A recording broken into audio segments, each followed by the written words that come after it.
আমার হলে এর আগে কখনো এই ধরনের ইসলামিক সাংস্কৃতিক সন্ধ্যা হয়নি, এটা প্রথমবার। এত রেজিস্ট্রেশন হয়েছে, আমরা পরবর্তীতে অফ করেছি।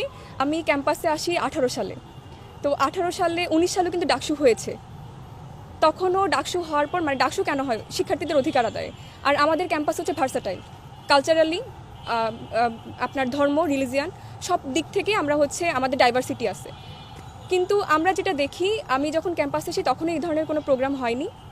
এরপর 19 সালে যে ডাকসু হয়েছে, সেই ডাকসুর সহযোগিতায় বা ডাকসুর আয়োজনে এরকম কোনো প্রোগ্রাম হয়নি।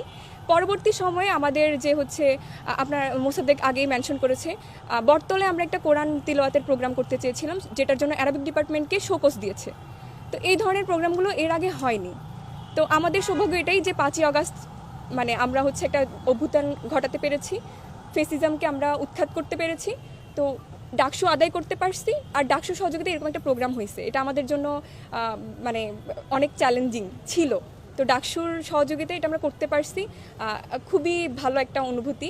প্রথমবারের মতো আমরা এরকম একটা প্রোগ্রাম করতেছি। আমার হলে এর আগে কখনো এই ধরনের ইসলামিক সাংস্কৃতিক সন্ধ্যা হয়নি, এটা প্রথমবার হয়েছে। এর আগে যেটা ছিল সেটা ছিল সামান্য একটা তবারক দেয়া, বা হচ্ছে ধরেন ঈদে মিলাদুন্নবীতে একটা মিলাদ পড়ানো, এই ধরনের কালচারাল সেগমেন্ট যায় না। ইসলামিক সাংস্কৃতিক সন্ধ্যা হয়নি, এটা প্রথম। উপস্থিতি কেমন? উপস্থিতি আমাদের রেজিস্ট্রেশন আমরা হচ্ছে 2 দিন ব্যাপী করেছি, আমাদের 700+ রেজিস্ট্রেশন হয়েছে। এত রেজিস্ট্রেশন হয়েছে, আমরা পরবর্তীতে অফ করেছি। আর সবাইকে বলে দিয়েছি যে রেজিস্ট্রেশনের বাহিরে যারা আছে তারাও আমাদের প্রোগ্রাম উপভোগ করতে পারবে, আমরা উন্মুক্ত রেখেছি। তো আমাদের অডিটোরিয়াম একদম ফুল, বাহিরেও